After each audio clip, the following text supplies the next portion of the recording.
Hola a todos y a todas. Bueno, en la clase de hoy vamos a dar comienzo a una nueva unidad. Sí, nosotros ya habíamos trabajado a lo largo, bueno, de las clases anteriores, de toda la primera parte del cuatrimestre, la unidad 1, donde hablábamos del concepto de salud y de los procesos de salud, enfermedad, atención también, desde la perspectiva de la salud pública y desde la perspectiva de la salud analizada o pensada desde los determinantes sociales, ¿sí? Bueno, esa primera unidad, esa primera parte de la asignatura nos ha servido como una introducción y una base conceptual para poder pensar a la salud desde una concepción integral, ¿sí? Y superar de esta manera la perspectiva más reduccionista o biologicista o médico hegemónica del concepto de salud. Entonces, bueno, a lo largo de los diferentes textos que vimos y de los autores, fuimos como reflexionando y armando este nuevo concepto de salud, donde la salud es pensada o entendida desde una perspectiva más amplia, donde incluimos los factores sociales, culturales, históricos, todo lo que llamamos los determinantes sociales, bien, y de alguna manera eso complejiza, obviamente, el concepto de salud, pero nos brinda muchísimas más herramientas teóricas y, por tanto, después de abordaje práctico en el campo de la salud. Bien, en la unidad que damos comienzo con la clase de hoy es, digamos, la unidad 2 y parte de la 3, ¿sí? Donde, bueno, vamos a empezar a trabajar específicamente nuestro tema, que es la salud mental. Bien, ahora, para poder pensar a la salud mental, estuvo interesante que podamos haber hecho toda esta introducción teórica con respecto a cómo pensar la salud. Bien, entonces, bueno, la propuesta es que de la misma manera que pensábamos a la salud integral desde una perspectiva social, también pensemos a la salud mental de esa forma, o de alguna manera nos vayamos acercando a un concepto de salud mental mucho más amplio, mucho más social, mucho más desde la perspectiva comunitaria. Bien, ustedes saben que esta asignatura perfectamente se podría llamar salud mental comunitaria porque es a donde nos orientamos con todos los conceptos y con todas las reflexiones que vamos desarrollando, ¿sí? Hacia pensar al campo de la salud mental como un campo de prácticas, de teorías, de abordaje, pero un campo que finalmente es comunitario, bien, donde la salud la pensamos desde la comunidad, ¿sí? Y también orientada hacia la comunidad, porque, bueno, de alguna forma el objetivo o el espíritu de esta materia es pensar la salud mental desde esa perspectiva. Bien, bueno, a ver, pero para poder empezar a trabajar el concepto de salud mental, les voy a mencionar un poco en esta unidad 2 y parte de la 3 cuáles son los temas principales. Bien, bueno, vamos a hablar de la locura, o sea, desde la locura, cómo partimos desde el concepto de locura al concepto de salud mental comunitaria, que es un poco lo que les anticipaba hoy. Vamos a hablar de la salud mental como un campo de prácticas, como un campo de intervenciones. Vamos a hablar también de las problemáticas o de los dispositivos de poder. Después vamos a ver un poco qué es eso. Vamos a hablar del pasaje de los manicomios a las prácticas sustitutivas a lo manicomial. Bien, después vamos a ver también qué es esto, las prácticas sustitutivas a lo manicomial. Y bueno, y vamos a culminar hablando de las reformas psiquiátricas. Bien, cuando hablemos de las reformas psiquiátricas vamos a trabajar lo que ocurrió en países como Inglaterra, Italia, Francia, Estados Unidos. Y después vamos a ver cómo todas estas reformas psiquiátricas impactaron y fueron influyendo en la constitución del campo de la salud mental en nuestro país, en Argentina. Y cuando lleguemos a nuestro país, vamos a reflexionar sobre la nueva ley de salud mental. Bien, que yo creo que ya la trabajaron en otras asignaturas, pero bueno, la ley número 26.657, que fue sancionada y promulgada en el año 2010, que de alguna manera esta ley, que ya tiene cierto tiempo. Fue una ley muy importante y que marca un cambio de paradigma. Después vamos a ver este concepto de paradigma. Bueno, de paradigma aquí en salud mental, pues ya lo veníamos trabajando, ¿no? Como esta nueva ley marca un campo mucho más amplio, mucho más integral y un cambio de paradigma, ¿no? Del paradigma de la psiquiatría al paradigma, de la salud mental comunitaria. Entonces, toda esta nueva unidad, lo que vamos a trabajar es esto, fundamentalmente lo que dije al final, el cambio o la transformación del paradigma de la psiquiatría a el paradigma del campo de la salud mental comunitaria. Bien, entonces, el pasaje de paradigma de la psiquiatría al del campo de la salud mental comunitaria. Para eso, vamos a trabajar con uno de los autores más importantes. Bueno, en Argentina hay muchos autores muy importantes con respecto al campo de la salud mental comunitaria, pero bueno, vamos a trabajar primero con el que yo considero el principal referente de la salud mental comunitaria, de alguna manera el ideólogo o el teórico, pero también quien estuvo involucrado en muchos movimientos de reforma psiquiátrica, que es Emiliano Galende. Bien, no sé si ustedes ya lo han leído. Aquí en esta unidad vamos a leer de Emiliano Galende, vamos a tomar el libro se denomina Por una crítica a la razón psiquiátrica, psicoanálisis y salud mental. Es un libro de 1994 y nosotros vamos a leer 3 capítulos de ese libro. Uno que vamos a empezar a trabajar hoy, que es el caso Santiago, que se llama Santiago S. y la institución psiquiátrica. Después vamos a trabajar el capítulo 2, que habla sobre el campo de la salud mental y cómo se va constituyendo ese campo de la salud mental. Y después vamos a pasar al capítulo 4, ¿sí? Donde vamos a hablar de los movimientos de la reforma psiquiátrica. Bueno, todos estos capítulos yo se los voy a subir a la plataforma Moodle para que ustedes puedan acceder. O sea que al mismo momento que les subo esta clase, les voy a subir este nuevo material de la unidad 2. ¿Bien? Bueno, hoy vamos a comenzar trabajando este texto que yo les decía, que es Santiago y la institución psiquiátrica. Como es un caso, bien, es muy interesante, es muy emocionante, pero también muy ilustrativo este caso.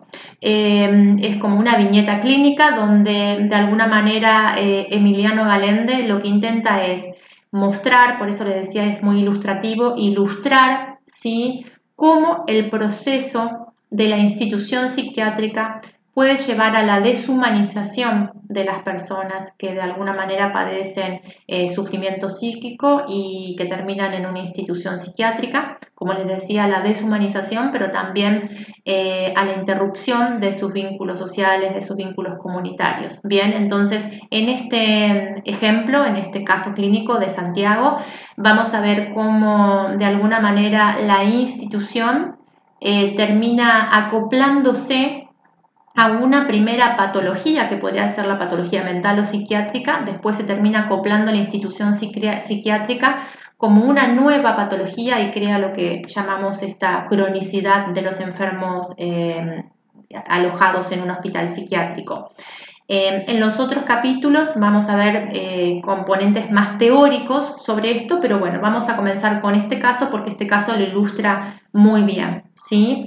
Bueno, como es un caso clínico, yo les voy a ir, voy a realizar como una lectura, ¿sí? No voy a leer todo, pero voy a ir realizando una lectura y lo voy a ir comentando. ¿Bien?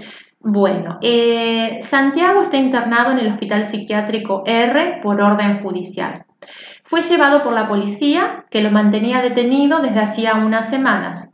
Había agredido con un martillo de albañilería a un compañero de trabajo, provocándole una lesión grave. En este ataque no habían mediado circunstancias previas que lo justificaran. Santiago era sereno de una obra en construcción. Se abalanzó sobre su compañero cuando éste ingresaba al trabajo, insultándolo y golpeándolo. Yo voy saltando algunas líneas y voy marcando lo más importante. Dice Galende: cuando veo a Santiago, habían transcurrido 3 meses de este episodio y más de 2 de su internación, ¿sí? En la historia clínica realizada a su ingreso se relataba este episodio y lo que el paciente había construido por entonces como razones de su proceder. ¿Sí? Acusaba al compañero de ser el cabecilla de un grupo que lo asediaba con epítetos de cornudo y maricón, proferidos verbalmente durante el trabajo, entre paréntesis, alucinaciones verbales. También en inscripciones en las paredes de la obra y otras señales que solo él, sereno de la obra, podía ver de noche cuando todos se retiraban y que desaparecían al otro día. Bueno, a ver, consta en el diagnóstico de esquizofrenia paranoide y se le habían practicado, además de darle tranquilizantes e hipnóticos, que sigue tomando, 6 electrochoques, ¿sí?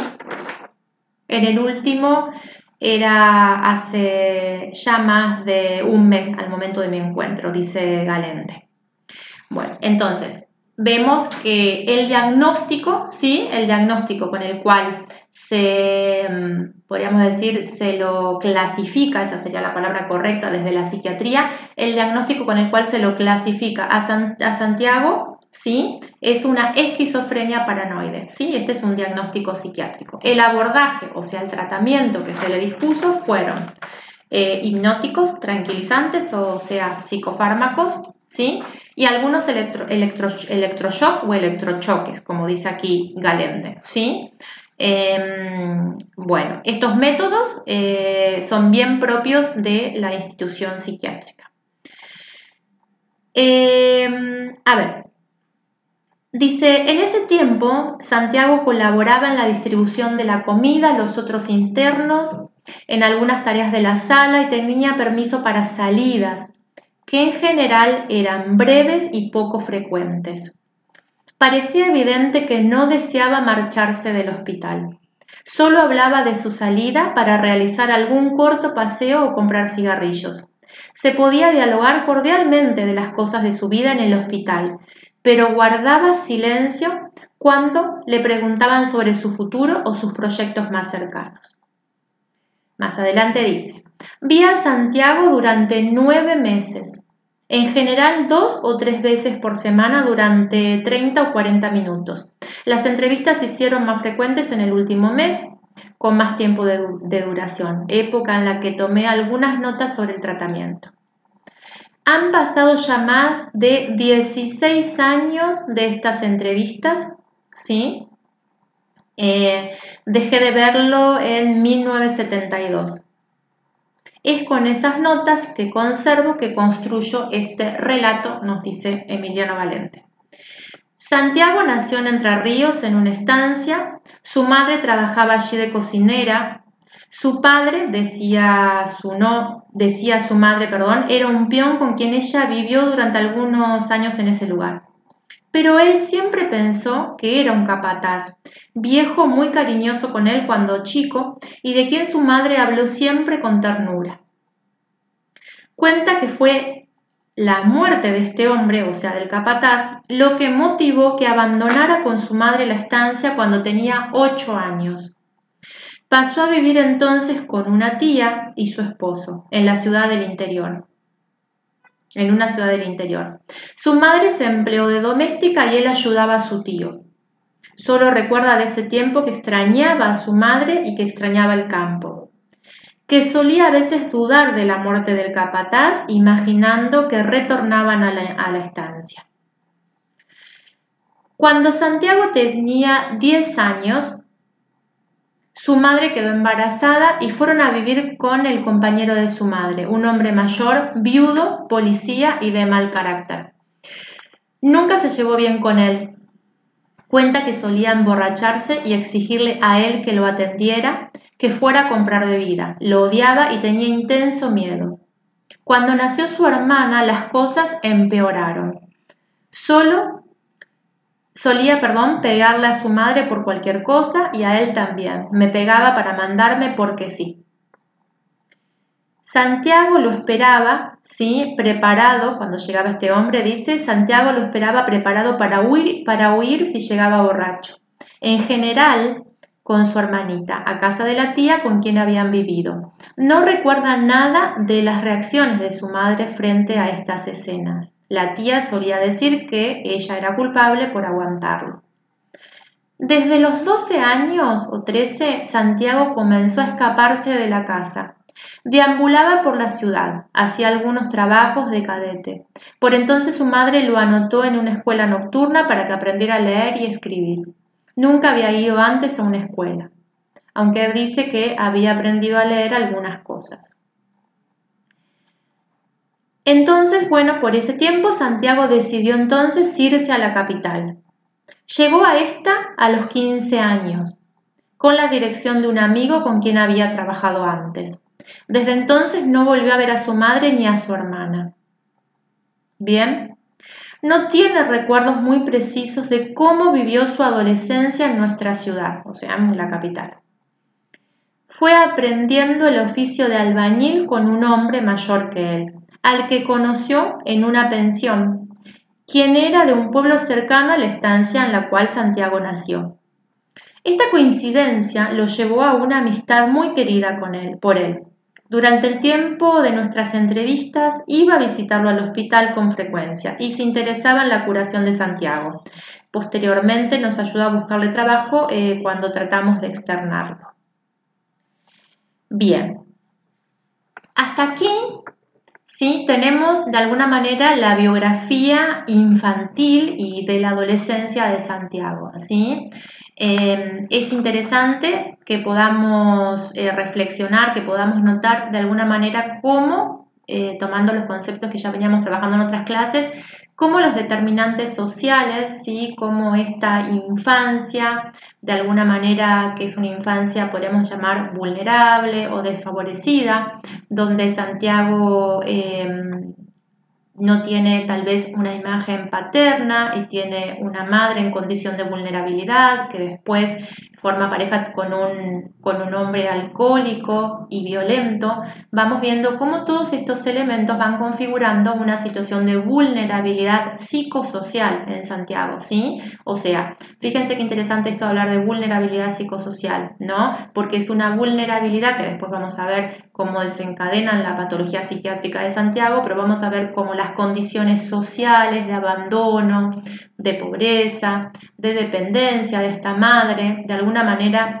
cuando digo de abandono, bueno, no culpando a la madre, pero sí un abandono materno, ya que la madre tal vez también sufría su propia vulnerabilidad psíquica y social. Entonces vemos cómo toda esta situación social, ¿sí? Va impactando, ¿sí? En el plano psíquico. Por eso me parece interesante detenernos aquí para poder pensar cómo lo social también impacta en el plano psíquico. Bien, lo veníamos viendo en función del plano físico. Decíamos que la vulnerabilidad social de alguna manera condiciona la vulnerabilidad física, ¿sí? Hacia las enfermedades. Pero bueno, aquí estamos viendo también cómo la vulnerabilidad social de alguna manera va a marcar una afección psíquica. La adolescencia de Santiago, bueno, ahí ya directamente está marcada por la soledad. Bien, Santiago es un adolescente, un joven solo, ¿no? Que llega de la provincia a la gran ciudad y esto obviamente que acentúa su situación de vulnerabilidad psíquica. Bien, ausencia total de educación, no termina ni siquiera la escuela primaria, bien, y comienza con el oficio de albañil para obviamente poder sustentarse. Bueno, esa es la infancia y la adolescencia de Santiago. Vamos a ver ahora cómo se va constituyendo su juventud y adultez, bien, para que podamos hacer como hace tan bien Galente, que escribe tan bien su historia de vida.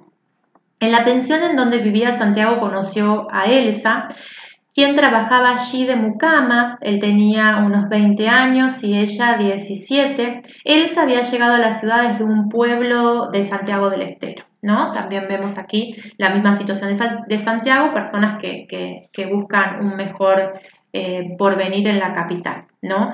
Donde aún vivía su familia. Bien, bueno. Elsa y Santiago se fueron a vivir juntos. a una casa que Santiago armó en una villa de emergencia en la que vivían 2 compañeros de trabajo. Los dos conservaban sus trabajos y pudieron comprar un terreno en las afueras de la ciudad en el que comenzaron a construir una casita los fines de semana. Solía ayudarlos el compadre, un compañero de trabajo de Santiago mayor que él y que sabía más de construcciones. Bueno, por entonces Elsa quedó embarazada y nació una niña a quien Santiago le puso el nombre de su hermana.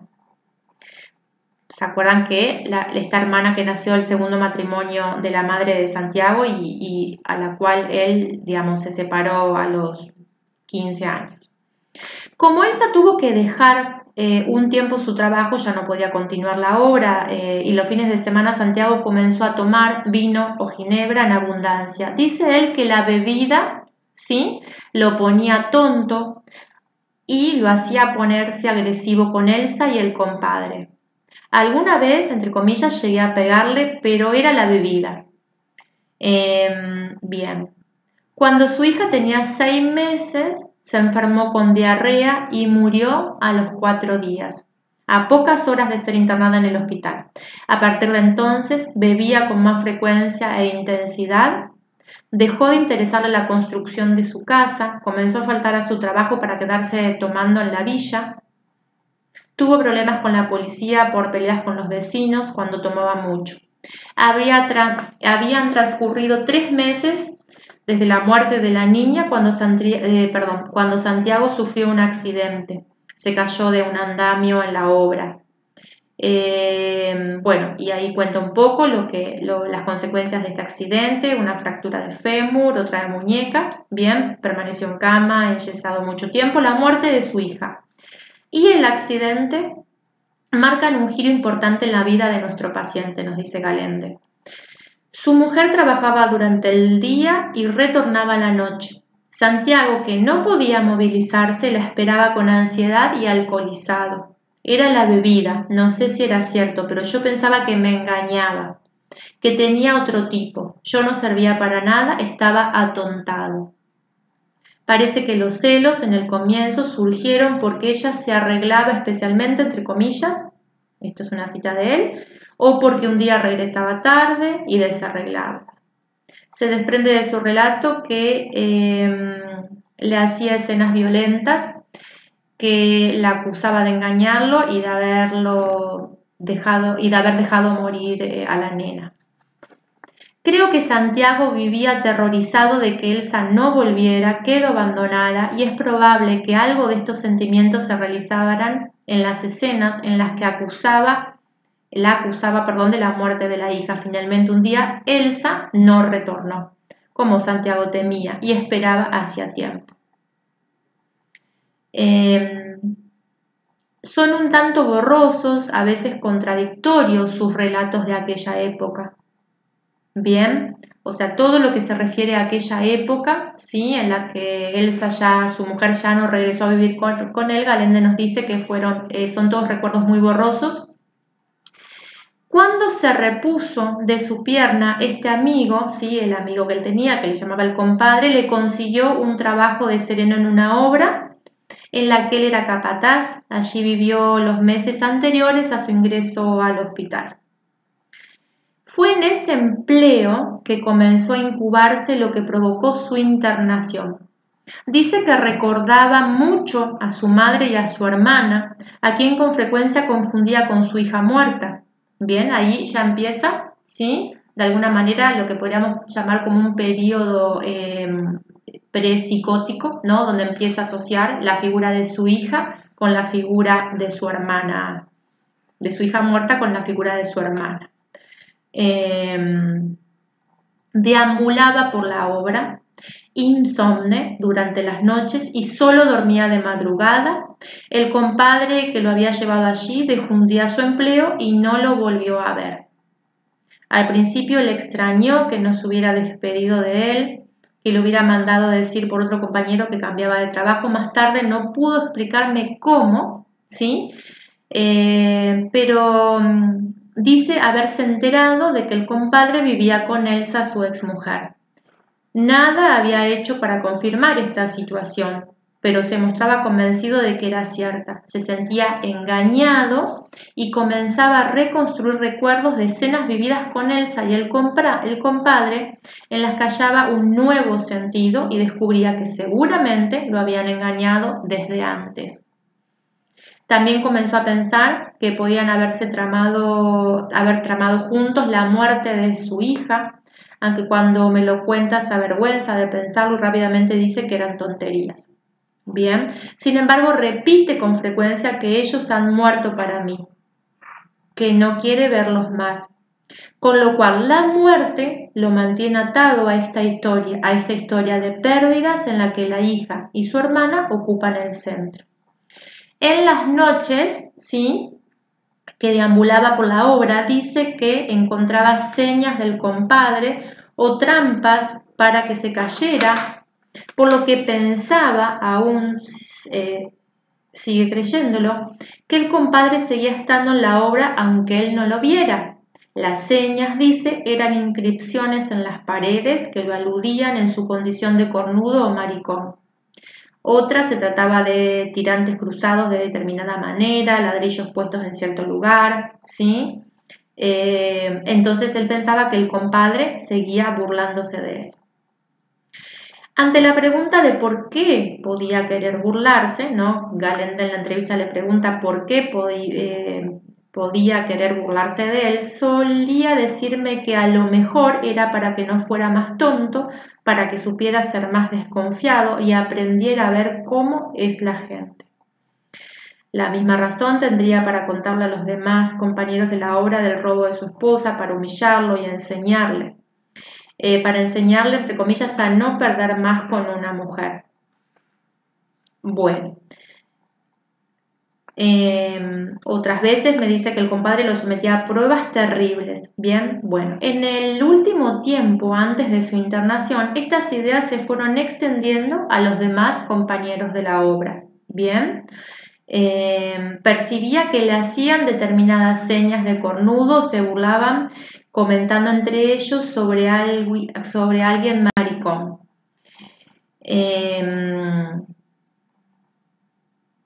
Bien, bueno, lo que comenta aquí, un poco el lugar que ocupaba Santiago en la obra, dice que preparaba las cosas de la comida al mediodía, ya no podía trabajar en la obra por su accidente, hacía las compras, bien, por lo cual estaba como mucho más expuesto a la burla y al escarnio.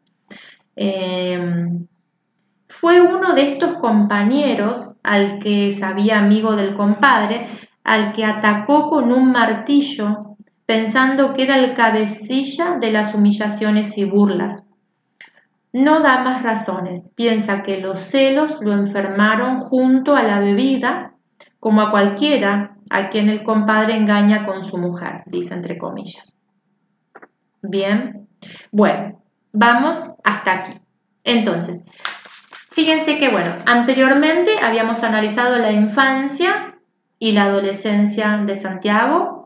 Habíamos comentado cómo la infancia y la adolescencia están marcados por el abandono, por la carencia afectiva, también por la pobreza, ¿sí? Por la violencia, por el alcoholismo de su padrastro. La adolescencia también es una adolescencia sola, solitaria, sin contención, sin afecto. Bien, esto es de alguna manera como el terreno de la vulnerabilidad social y psíquica de Santiago. Pero fíjense cómo en la edad adulta, bien, él forma pareja con esta mujer, ¿sí? Y comienza el consumo de alcohol, bien, y este consumo de alcohol, esperen, acá está.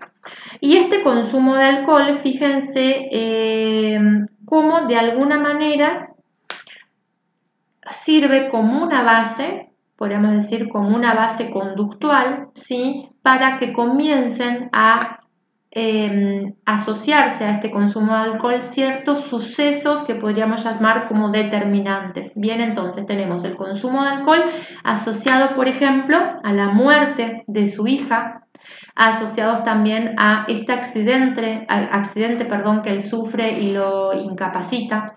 Entonces fíjense que tenemos una base de consumo de alcohol, una adicción, ¿sí? Y sobre eso, bien, vamos encontrando eventos desafortunados, dolorosos, traumáticos, como la muerte de una hija, bien, el accidente.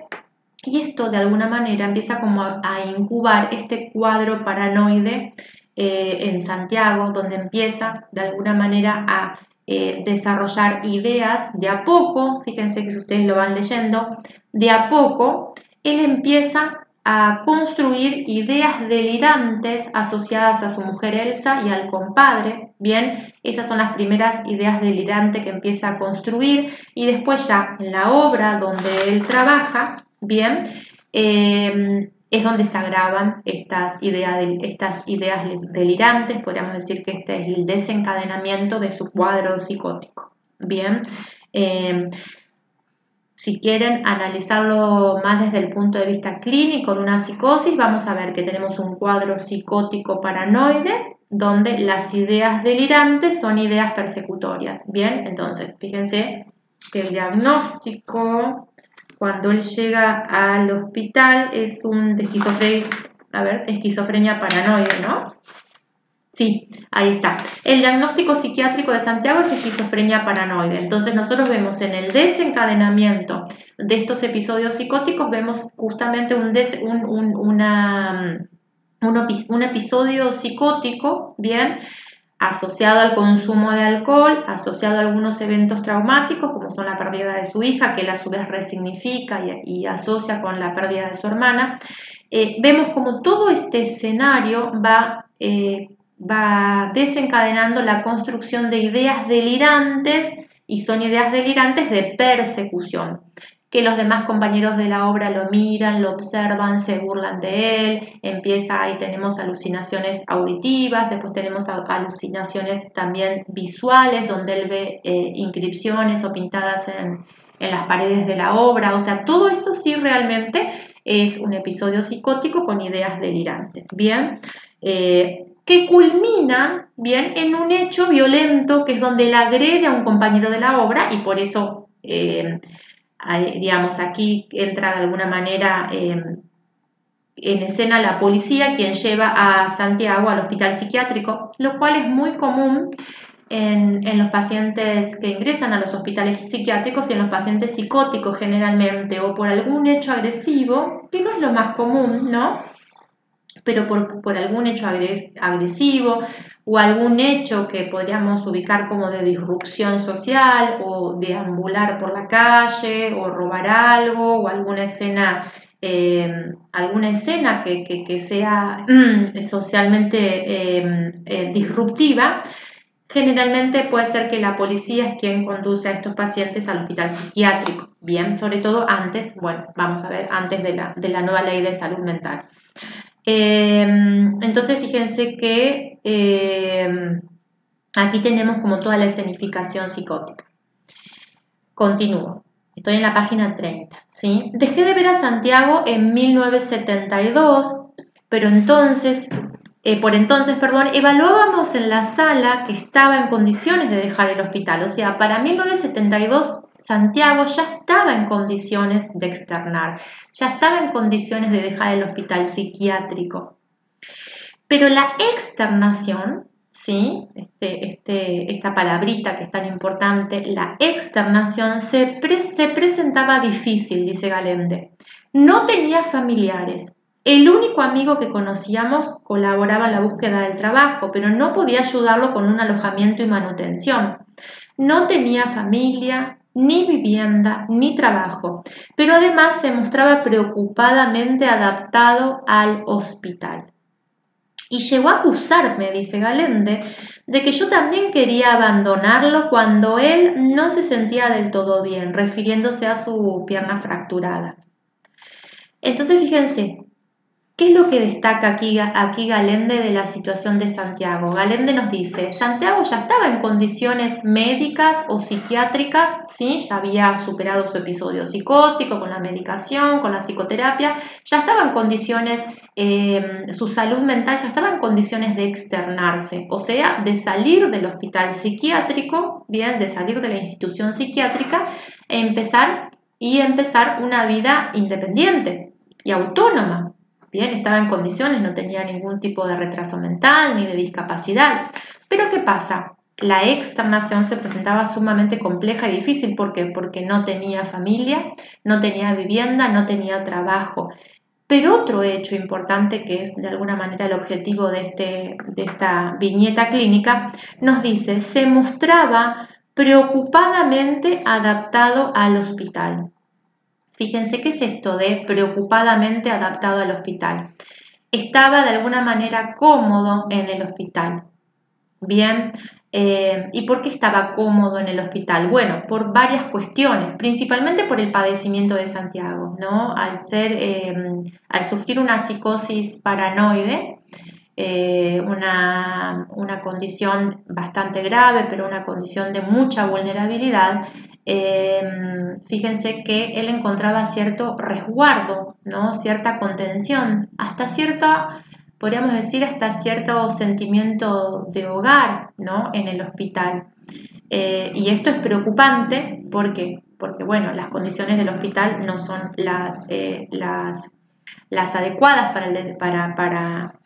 para cualquier ser humano, ¿no? Pero digamos, él en el hospital encontró o quiso o creyó encontrar aquello que no encontraba fuera del hospital, que es un espacio de contención.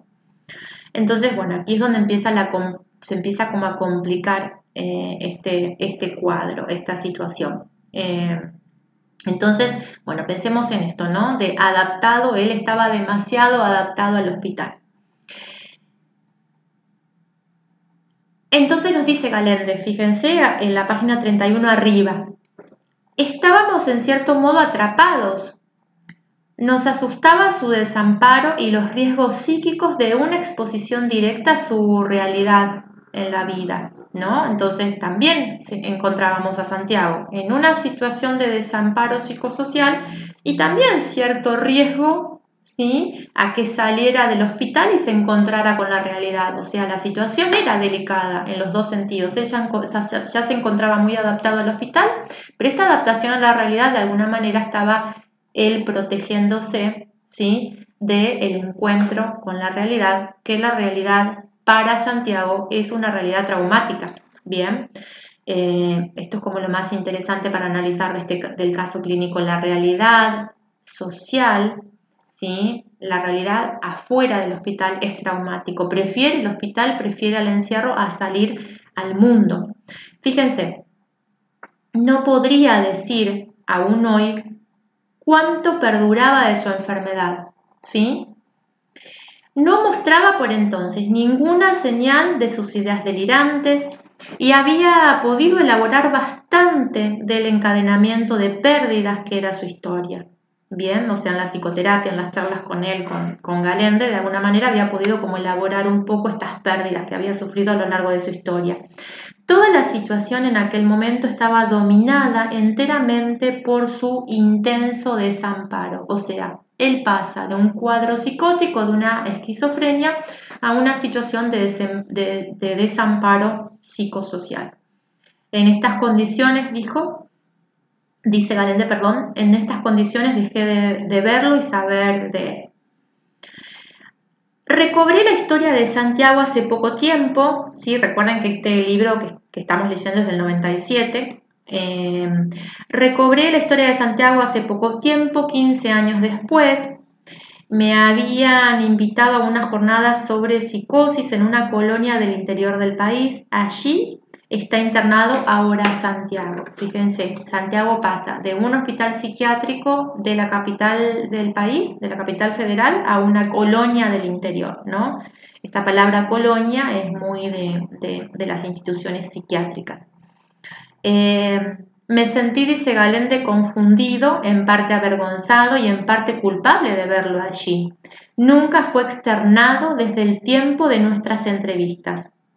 En un reordenamiento del hospital psiquiátrico en el que él estaba y considerándolo un enfermo crónico y sin familia, lo habían trasladado a esta colonia, seguramente para siempre. Tenía 24 años cuando ingresó y ahora ya tenía 40 años. Solo conversé con él un rato de su vida en estos años, de algún recuerdo de su historia, de su hija muerta. Perdón, que se me activó. Ahí está. Salvo el atontamiento del que sigue hablando, no encontré nada en él. No encontré nada en él que me permitiera decir que está enfermo. Su enfermedad es la hospitalización misma. Fíjense, ingresa al Hospital Psiquiátrico en Buenos Aires, en Capital, a los 24 años. Emiliano Galende lo vuelve a encontrar a los 40 años. Entonces nos dice, fíjense qué crudo que es el relato, pero que real. Nos dice, en realidad, de su condición psiquiátrica no estaba ya nada presente, no tenía ideas delirantes, no padecía episodios psicóticos, o sea, de su esquizofrenia ya estaba curado. Pero ahora, nos dice Galende, tenía de alguna manera una nueva enfermedad que era la hospitalización misma, ¿sí? El desamparo producido por la hospitalización. A ver, y ahora empieza Galende a reflexionar sobre el caso y nos dice: 1 de cada 1000 habitantes del país está internado en algún establecimiento psiquiátrico. Bueno, esto nos dice en el 97 cuando escribe este capítulo. La mitad de ellos son considerados crónicos. Las historias singulares de estas personas seguramente representan también, como en Santiago, algún drama de sus vidas. Es posible vincular los padecimientos de estas personas con sus fragilidades psíquicas, pero esto no recubre el problema que tenemos planteado con el internamiento. Santiago tiene un vínculo frágil con el mundo, el repliegue sobre sí mismo que fue nombrando catatonoide, bien, que es un concepto psiquiátrico, en los comienzos de su enfermedad perdura en un desinterés manifiesto por todo lo que lo rodea. Bien, entonces fíjense que nos habla de que todas las personas que de alguna manera estuvieron o pasaron parte de sus vidas internadas en un hospital psiquiátrico padecen fragilidades psíquicas, bien, pero que el problema más grave es el internamiento. No tanto la fragilidad psíquica. Entonces nos dice, fíjense, el aparente o real sometimiento a las condiciones del hospicio que parecen expresar una adaptación francamente patológica, la desconfianza a todo ofrecimiento de interlocución o vínculo que reabra sus problemas de desamparo muestra un abandono de toda lucha por habitar otro mundo que no sea ese y parecen explicar su prolongado internamiento. Bien, o sea, está hablando de Santiago, ¿no?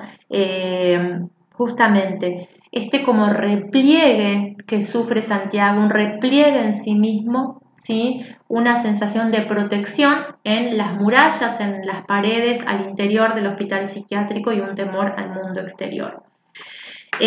Sin duda muestra una resignación para aceptar su situación que nos asombra. No dudamos de que Santiago, en tanto sujeto psiquiatrizado, ya no puede desprender los problemas que lo aquejan o siguen aquejándolo de su condición de institucionalizado. Entonces, fíjense, aquí Galende nos está hablando de una condición, ¿sí?, del sujeto psiquiatrizado, del sujeto institucionalizado. Bien, entonces, el hospital psiquiátrico va construyendo un sujeto que ingresa al hospital psiquiátrico siendo ser humano, bien, con fragilidad psíquica, con vulnerabilidad psicosocial, pero ingresa al hospital psiquiátrico como un ser humano y lo que encontramos a los años de esta hospitalización es un sujeto institucionalizado. Su vida pasada ya no es separable de la institución psiquiátrica y esta es a la vez la que configura la totalidad del sentido de su ser. O sea, el sentido del ser de Santiago en este caso es su pasaje por la institución psiquiátrica. No creemos que el conjunto de vicisitudes penosas de su vida y el estallido de la psicosis expliquen su psiquiatrización actual. O sea, eso fue un episodio, eso ya quedó en el tiempo, eso ya lo había superado Santiago, pero su situación actual con la cual se enfrenta o con la cual se encuentra Galende cuando lo encuentra Santiago a los 40 años ya no tienen que ver con su psicosis, o con el cuadro psicótico con el cual ingresó al hospital psiquiátrico, sino que ahora encontramos una nueva condición que es la institucionalización. Bien, Si en todo caso aceptamos llamar enfermedad a sus padecimientos, la relación institucional que propone la psiquiatría está lejos de permitir su curación. En todo caso, la solución psiquiátrica misma es patológica. Fíjense, lo que nos dice Galende es que la solución, el tratamiento, el abordaje que propone o que plantea la institución psiquiátrica continúa siendo mucho más padeciente que el padecimiento mismo, ¿sí? Entonces, la solución psiquiátrica en sí es patológica. En este caso vemos cómo el tratamiento psiquiátrico es patológico, por lo tanto no colabora en la recuperación de los pacientes. La psicosis de Santiago, creemos, tampoco es separable de las condiciones de vida previas a su emergencia, ¿no? Lo que decíamos hoy al principio de la clase, la psicosis de Santiago obviamente que tiene su origen en su vida, en su historia de vida tan dura, recorrida por las carencias afectivas, el abandono. Sin embargo, la solución psiquiátrica consiste en separarla siempre. Esto permite a la sociedad ocultar la cualidad patógena de ciertos aspectos de la vida social y negar en un mismo plano que no hay lugar en ella para los que fracasan o se marginan. Se siente así aliviada por lo que expulsa y segrega bajo el rótulo de enfermo. Entonces, ¿qué nos dice Galende aquí? Fíjense que de alguna manera lo que hace la institución psiquiátrica y la psiquiatría es separar, ¿sí? Separar a los sujetos de su propia vida, de su propia realidad y relega, abandona, excluye, confina a las personas que padecen sufrimiento psíquico en una institución psiquiátrica.